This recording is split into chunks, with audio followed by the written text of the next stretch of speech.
G'day guys, this is Broadcasting Because back with episode number 4 of Pompey's Road to the Top. Now I know a couple of you wanted to see the calendar, to see the upcoming matches and so on. Well, here it is. Now, we'll have 3 matches in this episode. First of all, we travel to Brighton Hove Albion to play away, and then we'll have 2 games at home, one against Bristol City and then one against Middlesbrough. They should both be tough matches, but hopefully we can get points from all of those 3. And now you have a look, we have transfer deadline day in this month as well. I don't know what to do with transfer deadline day. I don't know whether to have it as a separate episode, all post commentary, or whether you guys want me to do a live com sort of thing, something like that.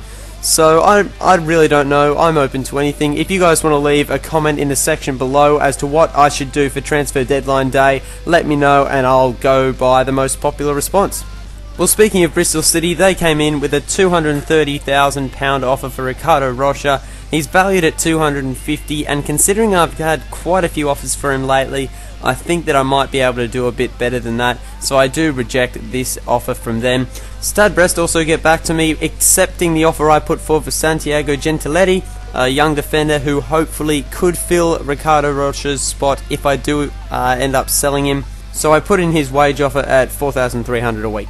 The first match of this episode was up against Brighton Hove Albion away from home. Now I was really hoping that we could carry on our good form from the League Cup match against Leicester City into this game and get our first points of the season for the Empower Championship. Not too significant changes to the side, with Stephen Henderson coming back in goals, Jamie Mackie and Kitson starting up front with Benjani and Husseklep both on the bench. Husseklep on the bench mainly because he's still yet to fully recover from that injury.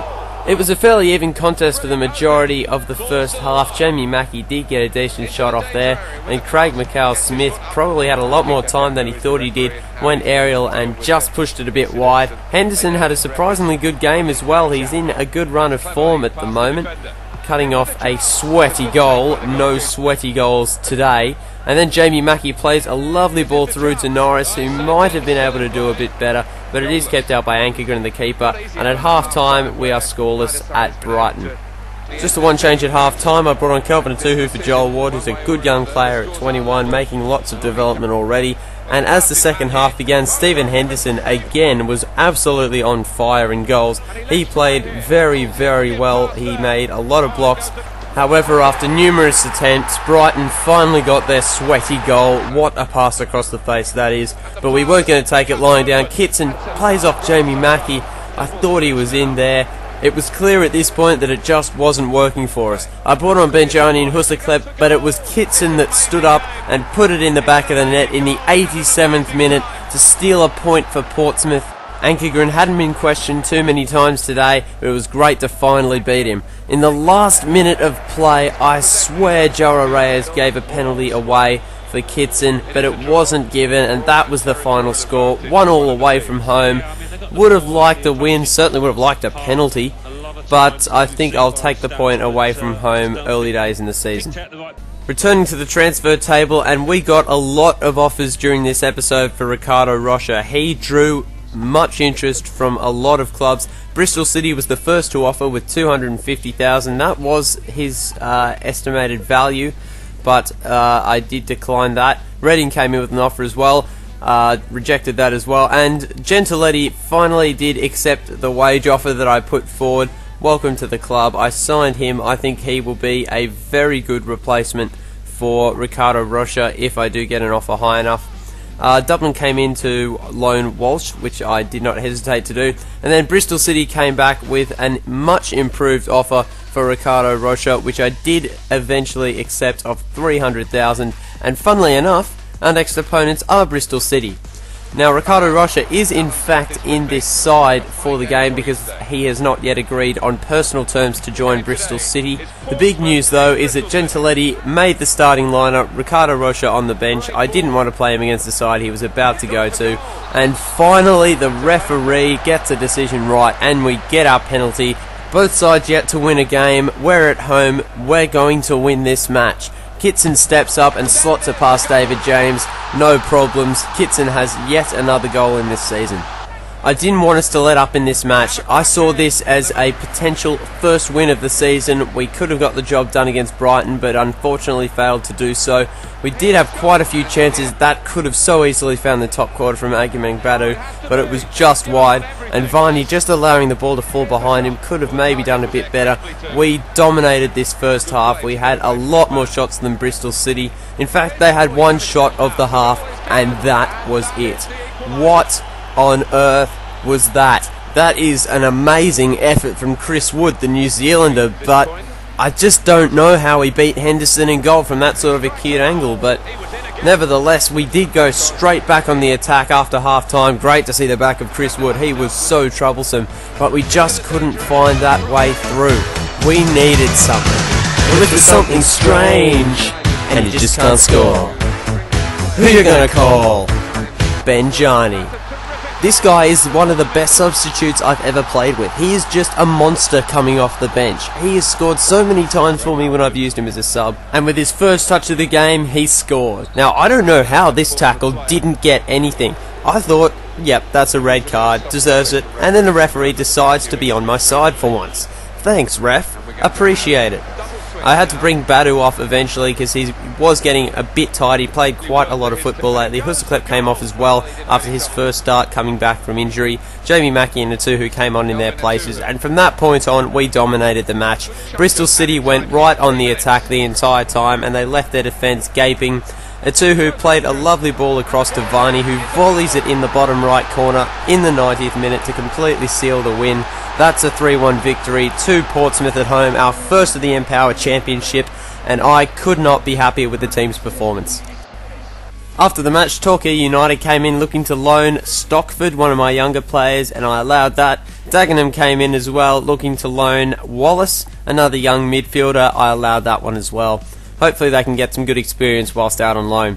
Now for the third and final game of this episode, we are at home once again to Middlesbrough.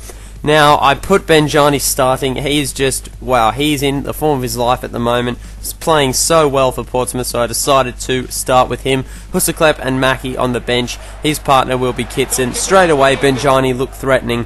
Couldn't quite win the header, but he was on through on goal once again. He got a shot away, but this time it was saved. The rebound blocked as well, but how about that for a cool, calm and collected finish from Kitson? Just delicately chipped it over the keeper. There was no way he was going to get to it. Just in the inside of the post. That is a very nice goal. Benjani went on the attack again, but Steele was up to it this time. Middlesbrough had very few chances on goal. Our defence for the first time this season completely shut down the opposition. Benjani then played a ball through to Ward, and Norris's shot was blocked as well. To be fair, Middlesbrough did defend relatively well. They kept out a lot of our shots, and Steele was on song, aside from the goal that he let in.